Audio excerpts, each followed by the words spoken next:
Welcome to the Not Superheroes Gets Dads podcast. No, we can't fly. No, we can't shoot lasers or pick up giant buildings. But what we can do is help set the foundations for our families, be presents for our kids, and combat generational cycles. On this podcast, we dive into everything dad related, from the struggles we deal with as fathers to what our favorite thing to barbecue is. Hello, I am Sean Laurie. I hope you guys are doing great today, and I'm excited, super excited, because I have my boy. Some of y'all probably have seen him before because I've had him in previous with other things. Daniel, man, how you doing, my guy? Man, what's good? I appreciate you bringing me on the pod.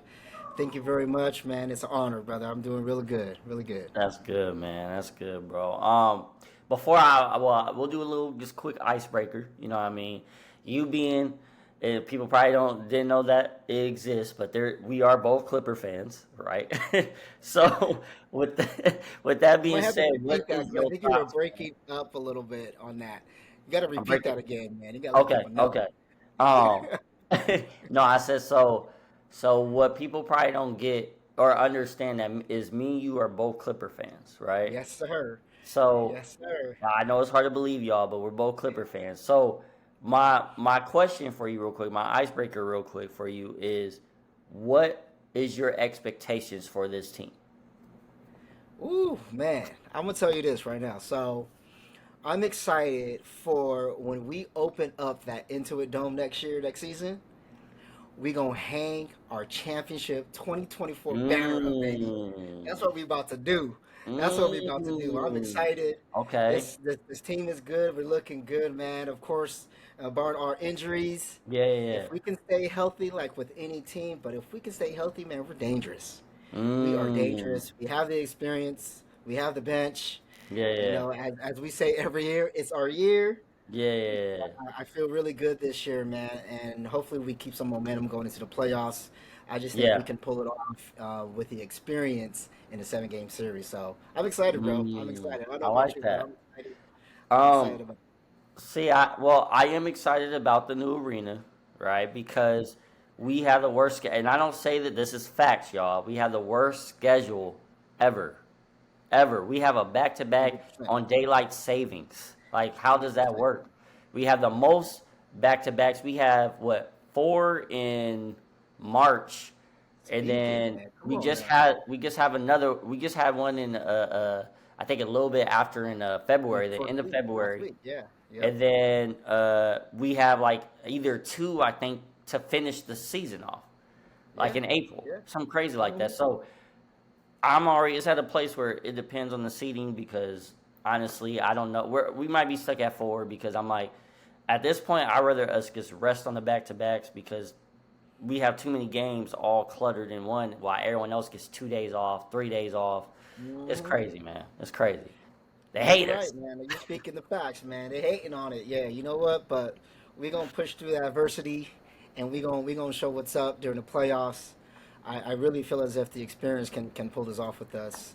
Yeah. We do have talent, man, and I think if we can stay together, stay focused, I think we can pull off. I mean, don't get me wrong. The West is bananas. Yeah. Like the young talent is bananas right now, and Is. Minnesota, Oklahoma. They're promising right now, but of course you can't count out Denver and all the other young teams below us. But it's gonna be fun, man. It's gonna be a fun off season or postseason. But I'm definitely looking forward to open up that new arena Yeah. with our championship banner, baby. Let's go. Let's go. Hey, Let's do it. I believe the same, man. I need the writers to get in the scripts, write it out for us, plot it, cheat, That's whatever it. you whatever you need to do. Um, um, Today, y'all, we're gonna be talking about honestly when it comes to uh, mental health, that mental space, especially as parents, right? And Yeah. so that's why I'm so happy and excited to have Daniel here to be able to speak on that. Um, I know you have three amazing sons. They're now adults now, basically, right? They're Oh, adults now. yes. Um, and so, well, one, I guess my first question to you, man, is I know, your story. I know some of the challenges and things like that. And I know, you went from having no kids to having three amazing boys to then going from, they're grown now and doing their own thing. And I know for a little bit they were all out the house, right? They were all just gone. Not that you wasn't in contact with them, but they were all just, I mean, living their lives, right? But how was that for you? Because I don't think we really think about that as parents, to go from having a house full of chaos, having a house where you have basketball games, you have things for school or things you got to do for them, to like now it's completely changed, and now it's just strictly about you. Yeah, you know what? It's interesting you say that because before I had the boys, I was single. You know what I'm saying? And when fostering was presented to me, it was kind of like at the time I was like, look, nah, like I just came off of a long relationship breakup. No way Mm, I'm going into fostering. Even though I knew that it was my calling, later down the road, yeah. I just didn't think it was going to be right now. So Mm, coming from a house of like just doing what I want to do, and then God was like, "Look, I want you to foster right now." I mean that right there in itself, I knew there was a lot of challenges coming into foster. I knew what to expect. I understood that. I mean, coming from even from just a coaching background, I coached a lot of youth before I got the boys, so I was around a lot of that, a lot of foster kids that were playing basketball. So mm, it was kind of one of those things like this was my calling. I wanted to do it one of these days. But it just happened to be when I was single in a space where I'm good. I'm not gonna like why do I do that? The idea yeah. was to do it when you're married, you have a house, all of that, and then you have your own kids. Maybe later down the road you'll start fostering. Yeah. However, I went straight to it. Single dad, straight to fostering. Went to all the chaos in the world as far as every kid, every one of them, all three of them have different personalities, and I'm pretty sure every parent can relate. And they Yes. all have three different interests. So Mm, me going from baseball practice, football practice, basketball practice, music lessons, mm, singing lessons. Then another one wanted to do coding, so he was into all of that, gaming, all of that. So there was a lot of things that we were doing during that time as there were, when I was raising them, a lot of chaos, a lot of just things going on. yeah. And once they became adults, right around 2020, when the pandemic hit, a lot of that chaos with the pandemic mentality, they, it was like, look, they kind of did their thing and became adults and they started doing their adulting, as you will. So, when I actually moved in 2022, um, my youngest son, who was still in high school, actually wanted to stay in the area because I was moving away from the area. And he actually stayed with a friend to finish off his high school senior year in that area. So going from all of this, right? And then now to a space where it's just me. It was different. But I would tell you that was probably when I did a lot of self-reflection, a lot of Mm, self-care, and that's when I've noticed my mental health wasn't okay. mm, And it wasn't because, it was the boys, it's because yeah. as men, we don't reflect and we don't process what we go through. And Yeah. so we just go on to the next. Like, hey, we dealt with this hardcore, on to the next situation. Like, we're problem solvers. We just go, go, go. And we never process what we go through. And Mm, so during that time when all my boys were out the house, I did a lot of self reflection, went to therapy. At one time, I was going with you with coaching, that yeah. life coaching type of thing. So that was very helpful. But I think it's important that to understand that as men, we need to self reflect and even Mm, process what we go through. Because a yeah. lot of times, man, we go through some traumatic things as men, especially when you're in relationships. Um, because I was in two relationships when I had the boys, Yeah. raising them. And even going through that, it wasn't crazy breakups, but just the emotional impact that it has on you, right? Yeah. And so just to process that and Mm, to go through that and to kind of like reflect on it, Yeah. after the fact, man, I wish I would have reflected on it during the moment. Mm, So, so yeah, so it's definitely a crazy roller coaster of the mentality part, but I would say right now I'm in that space, man. I'm just doing a lot of self care, a lot of reflection, and identifying a lot of emotions yeah. that we suppress. And I don't know, man. It's a process. It's not easy, but No, it's no, definitely a process. definitely. It's definitely a No, process. that's that, and no, that like you said, it's not a easy. Because I'm just thinking from maybe your perspective. Like you said, just all of a sudden doing a 180 from being single to taking care of your boys to then your boys are doing their own thing, and so my question to you as well, I just never thought about it from this situation, right? I saw that, I was like, man, that's amazing. What was it like though when people didn't know your story, right? And they see you Yeah. guys, or when you're trying to talk to a lady and she sees, oh, these are your boys. These boys don't necessarily look like you. What's going on? Like, why, right? And so it just made me think about that, and on top of because you know I know you are biracial, right? So Yeah. what did that even look like? Where what I mean, all these different dynamics. Where it's like, how did that? And maybe you didn't really think nothing of it. I don't know. Or like you said, you're doing this a lot of self-reflecting. So how was that? I know. I guess I merged two questions into one. So whatever one you want to answer first or comfortable with, but yeah, how was that dynamic for you? Because I never really thought about that. Right? We're just from the public eye. Like my wife, she's Hispanic and Asian, and I remember, getting looks at times, right? So I can only imagine you with your three boys, right? So how was that? You know what was interesting? Even now, kind of processing that and reflecting on that, those situations. At the time, the way I processed things was laugh about it, giggle about it, just Mm, they don't know my story, whatever. It's cool, yeah. but it does have an impact, right? And so when I Mm, dismiss it, sometimes I don't even allow it to understand not only what I'm going through, but even what my boys are going through at that time.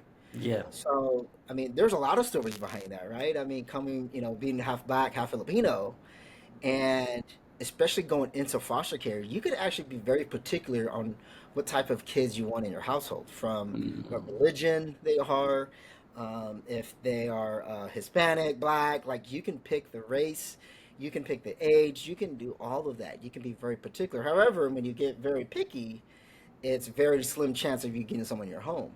So, mm, and at that time, growing up, I have a mix. We're a salad pot in our family. yeah. Like I have Filipino Mexican cousins, Filipino white cousins. We got Filipino black, Filipinos. Like we got it It's a all in our gumbo. family. Gumbo. So it is, yes, absolutely gumbo. And to me, it wasn't like a big thing as far as cultural, because like I'm okay to blend in. I'm okay with blending, right? Yeah. But however, now the opportunity is when I have these three boys in my house now, and two of them are from a Hispanic background, and the other one is white and Hispanic. So they look nothing like me, and Yeah. at the same time, they have not the height of me as well. So when I first started this, I used to introduce my boys as these are my foster sons. Mm, And so my youngest one came up to me and was like, "Look, I don't like it when you say that." And I was like, "Dang, what do you mean?" He's like, "I don't like it when you say foster son." And I mm, said, "Oh, well, what do you want me to call you?" And then he was just like, "Well, just say son." And mm, boom, mm. man, Hey, wow. that like just opened my eyes to what what I say is important, especially around them. And so, even looking back to that, when people ask us or when we're introducing people, and now even when I say it now, oh yeah, this is my son, and people give me the side eye or they're looking at us and they're just like, well, where does he get it from? Like, where is your Yeah. baby mama? And at one time, when my son was in baseball, we were at one of the team parties, And one of the parents, after they heard my story, they were like, "Oh man, I just thought you had three different baby mamas." And I was like, "Yo, what's up with that?" I look like one of those guys, but because of the different races, that's just kind of what people think. And so that actually even just kind of opened my mind to the space of um, I have to be more aware of that we're not a normal looking family when we're going out to the public. So it was a lot to process, to be honest with you, especially when it came down to racial things and people say certain things, not knowing that my Yeah. boys are Hispanic or my Yeah. boy is white and Hispanic.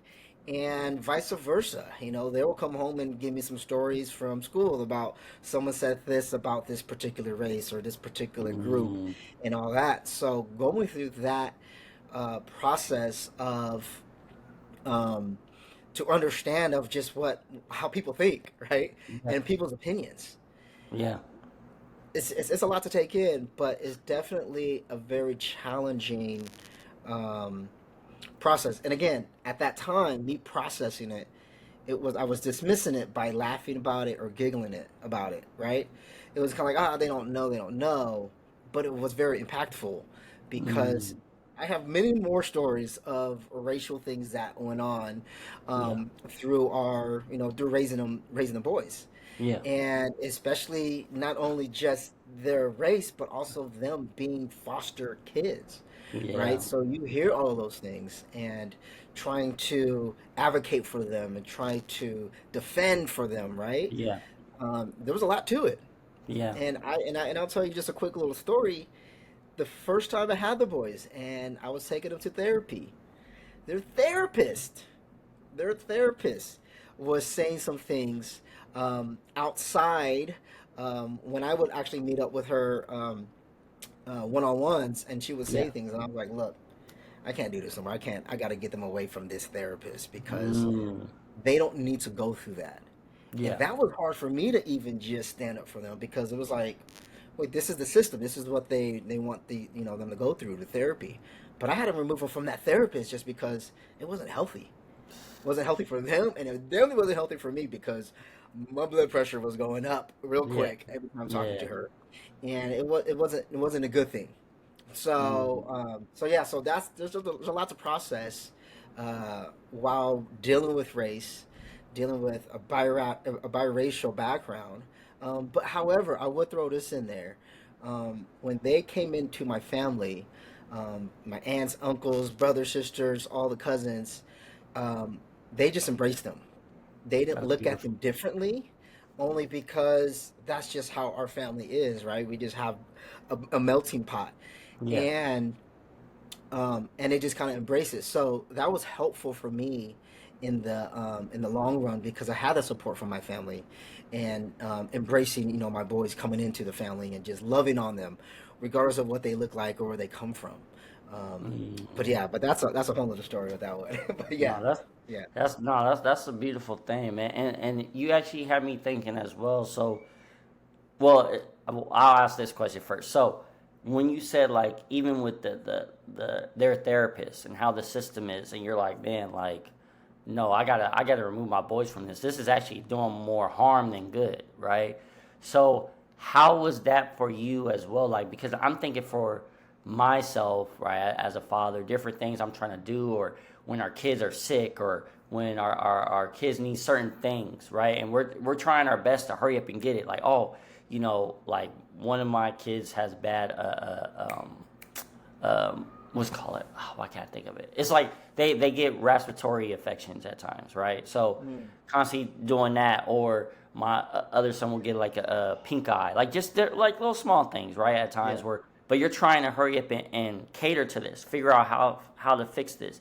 So I'm thinking about it on a bigger stage, I guess, or a greater scheme for you as far as with your boys, because there is this system, and from what I've heard, the system isn't the greatest when it comes to foster kids and things like that. So when it came to certain needs that they needed, were you able to get that? And if you were, was it was it like difficult to do? Was it like mentally taxing at times, or was it something where no, hey, I was able to get all the necessary resources for my kids, no matter, hey, my kid needed this, one of my sons needed this, boom, I was able to have it. My other son needed this, hey, it was a little hectic, but I was able to get it. Or was it something where you had to constantly battle with? Because if so, that's a whole nother mental aspect, right? Where again, I can't relate to that, and a lot of us might not be able to relate to it. We can relate to it as far as, like I said, like when it comes to whatever our kids' needs is, especially they're hurt, they're sick. We're trying our best to figure it out. Our insurance might not be covering something right now, right? So we're stressing about that. Oh man, what do we need to do? Okay, how much is it out of pocket, right? All those different things.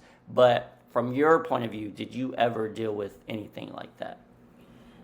I wish I can say things were answered and things were just plopped out in front of me and everything was gravy. I wish I can say that. However, the system, obviously, the program for fostering is for the kids, and it was Yes. meant to help the kids. I personally believe as time went on, it started to become diluted.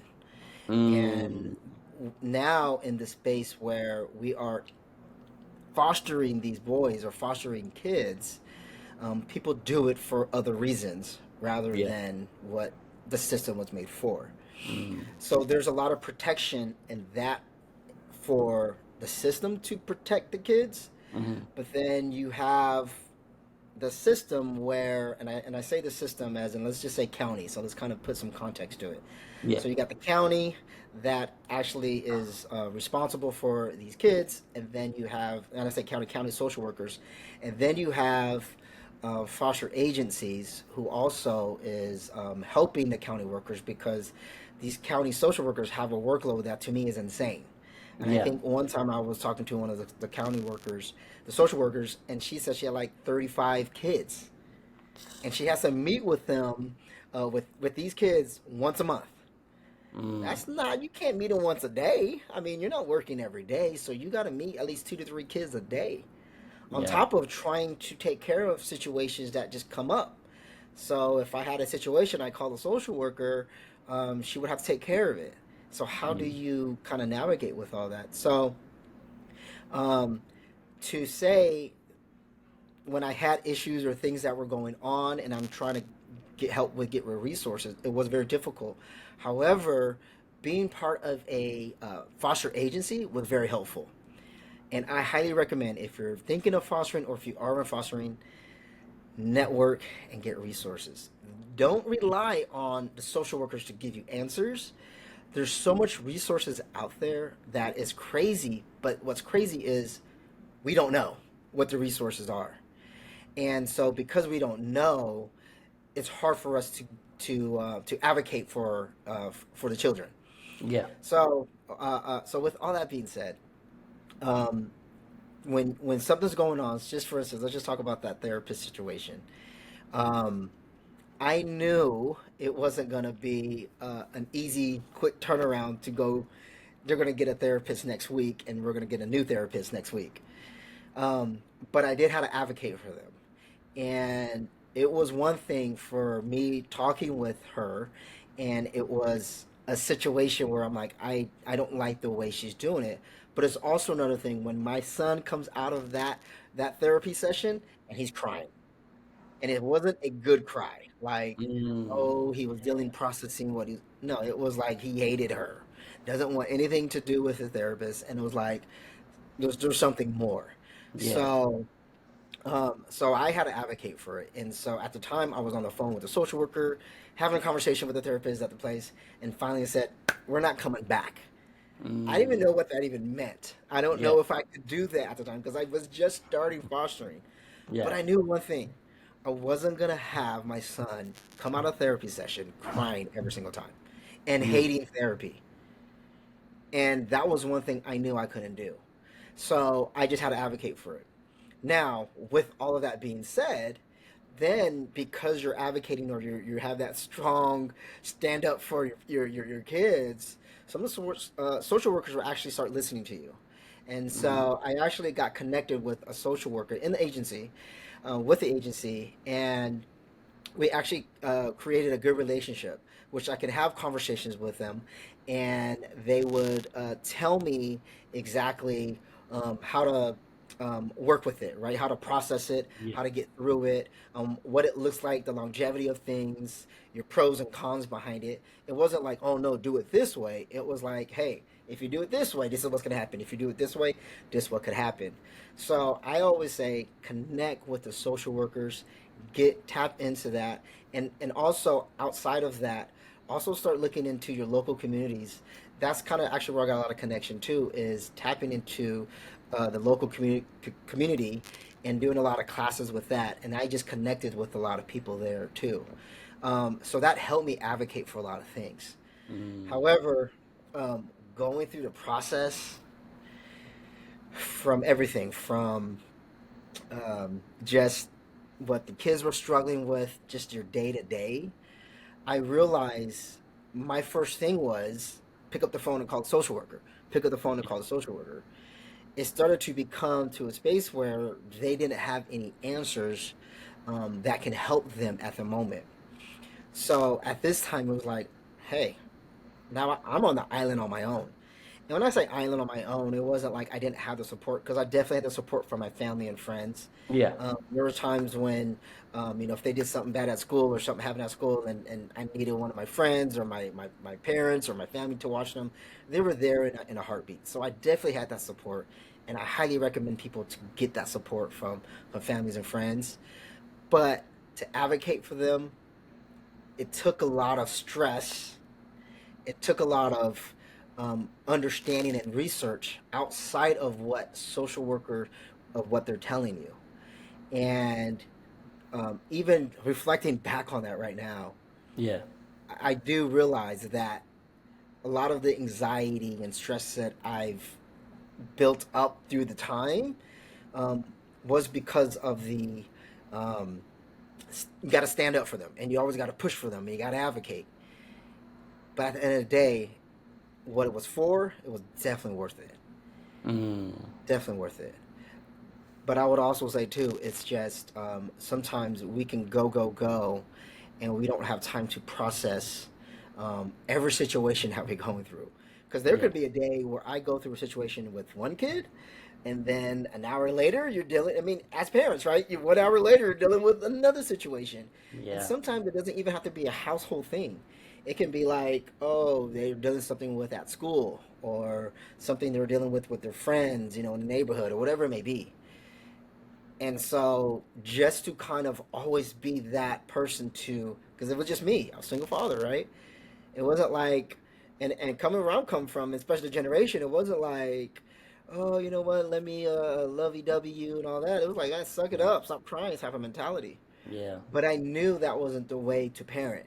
And so I Mm, had to switch it up a little bit. I had to switch it up to that space where it wasn't, um, stop crying because I knew it was important for young men, these boys, to let out their feelings, to let out their emotions. And if they don't, they suppress it, it's going to blow up. And don't get me yeah. wrong, my boys weren't great at expressing their feelings because they didn't know how to. Like, I don't think any kid knows how to express their feelings. We Yeah. don't know what we were going through when we were young. We don't know why am I so upset or angry or frustrated, whatever it looked like. But allowing space for them to do that is okay. Yeah.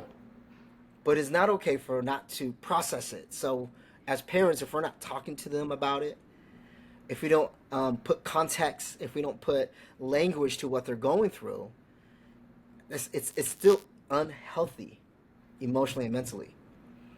So I know I got a No, lot to say there. I got a lot no, to no, say. that's true, man. And even as grown men, a lot of us struggle to express ourselves still, Absolutely. right? So how can we be hard on our kids at times when we struggle in that area? You know what I mean? So, like you said, man, that definitely is difficult. So you said something too that caught my attention because you said like, hey, there's something they're going through at times, and call the social worker. They didn't have the answers. Obviously, you have that support system with your family to help out, but to be fair to you, you didn't have anyone really besides maybe if you was like on like a Facebook group or something like that where you could connect. But I'm pretty sure your family didn't know how to handle this situation as a father of three boys, right? In this environment, because maybe they never, I don't know, unless someone else has foster kids and stuff like that in your family, but if not, like that is a whole new experience for you,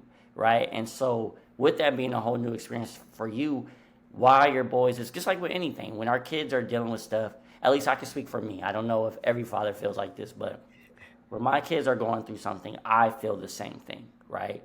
I feel something similar. Like, so if their heart is broken, like I'm feeling that empathy for them, right? If they're hurting in a certain thing, if they're frustrated, if they're down on themselves, if they're negative, I'm feeling that too, right? And I want to take that pain away. I want to help them feel better. So with your boys dealing with the things they might have had to deal with, excuse me, and you helping them with that. Was it times where you took on that extra mental, I guess I don't want to say burden, but that extra weight at times, because like you say, you're constantly fighting for your boys, but there was really at times no answer and you had to go look for that. Absolutely. It's one of those roles you have to put your dad hat on, and Yeah. then you have to put on your mom hat. But I didn't even know what a mom hat even looks like in the space of me being a mom, just because it was more kind of like I'm gonna be a dad, and I'm gonna Yeah. be a dad this way. Mm. However, I am, a little, what's the word? Empathetic with their Yeah. feelings, and I was allowing them to express their feelings. So there's times, man, we're having conversation, and they're just having reflecting on whatever they're going through, and I'm a person who takes it all in. Like Yeah. if you're telling me what you're going through, I'm gonna be hurt too, right? Very empathetic with that. And when they're telling their story, like I'm taking it all in too. So I'm hurting, I'm crying because I really feel their pain, Yeah. and we're hugging, we're crying together. We go through those moments, Mm. and I don't know if all dads do that, but Yeah. I highly recommend it because as men, and especially as young men, when they're processing and going through that, they need that outlet. And it wasn't easy, because after the fact, it was like, wow, what did I just witness in the space of what they're going through? Um, their life is hard enough just growing up. And who am I to be the person to guide them through this life that thing we call life? Yeah. Who am I to do that for them? And why am I in this position to do that? And so understanding that, right? And even let's just kind of take a step back as far as even having the support from my family and my immediate family to my aunts and uncles and all that. There's things that even that they've witnessed that I didn't know how to process or express to my family on what was going on, because Mm. I didn't know how to deal with it at the time or at the moment, you know. And they may have experienced things with them or have conversations with them that it was heavy on them too as well. So there's just a lot to kind of process when you're going through it, but it just happens. But I think at the end of the day, what you have to look at it as, if you can surround them around loving people and people that supports you and people that supports uh, um, the idea, right? It makes that time that you're raising them um, a lot. I want to say, I don't want to use the word easy, but it allows you to be a parent that's loving Mm. and to share Yeah. all of that with them. But it was definitely not an easy process, because don't get me wrong. I mean, I ain't gonna front. There's times I lost my religion with these boys. Yeah. I mean, I'm Hey, all cussing. parents do, brother. Oh yes, we all have been to that place where your blood. I mean, I just remember I was so upset that. after I was done having the conversation, and I say conversation, but more of a yelling match, Yeah. it was like I actually had to take a break because my blood pressure was so high. I was having a headache. I'm Mm. done. Like I can't even just process what we were just talking about right now because I'm so upset about the situation, right? And I remember at that time, especially going back and forth with these boys, especially when they're at that preteen, teenage age. Um, God revealed to me and always told me that don't take it personal because they're not doing it at you. And so, because of that, now I've learned that when we're having conversations, and again, yelling matches, if I'm about to get to that level, I can't talk to them at that level because when I do that, that's what they're used to or that's what they're comfortable with. Mm. And so I've learned I had to change my style, right? Because of that idea, that mentality, is I had to talk to them like this. When there's a disagreement, when there's things like that, and there was times when they didn't know how to process that. They were just like, oh, and then they just run off to their room, Yeah. Yeah. and I'm still talking just like this. Mm. And so, but you have to let yourself reflect, let God tell you how to parent, Yeah. right? And a lot of times we just get, well, I've done it back in my day, and my dad, the way this is my dad did it, the way my mom did it, and that doesn't mean it's okay Yeah. because you're probably still processing through a lot of things that your mom and dad did that you didn't agree with. And that's what parenting is. There's no perfect parent, like you say, right? There's no perfect parent. And we take things from our parents, a lot of good things and a lot of bad things, right? Mm. And when I say that is sometimes we take the bad things and we say, I don't want to do that when I parent. Yeah. Or we take the bad things and we do that. And I say bad things is just your perspective, what bad is, right? You Mm. know, some people think, oh, hitting is bad, all of that. Don't get me wrong, I don't hit the boys. Yeah. Or I don't think that's a very good solution. However, Yeah. sometimes it could knock some sense into some kids, right? Yeah. But Yeah. I'm not saying to do that. But I think it's just because of what you've been through doesn't mean it's okay. Yeah. And as you're parenting, especially in this day and age and this generation, is you have to learn your kids, their personalities and how they receive. Because I can get on one of my sons, like I can yell and get on him hard and be straight and blunt with him. And he's like, okay, cool, I'll do it.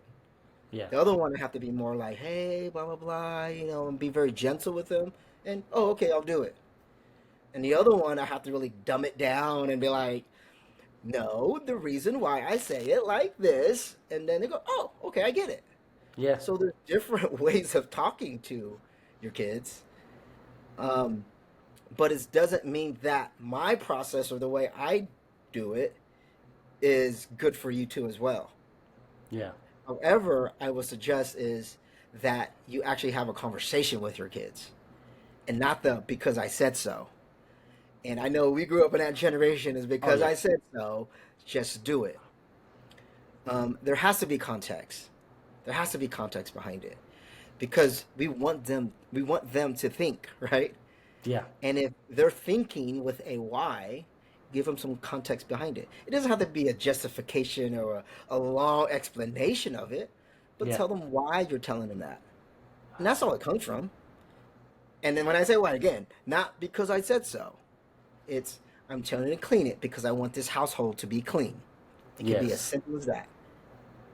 And then at least it lets them know why you're telling them. But when it Mm. becomes that, because I tell you, that's why we're in this space right now with this whole kind of like, these generation is, they're asking me questions, but it's not a bad thing. Yeah. It's not a Yeah. bad thing. We want our kids to think, and because they're thinking now, it's a bad thing. Yeah. Yeah. Exactly. Exactly.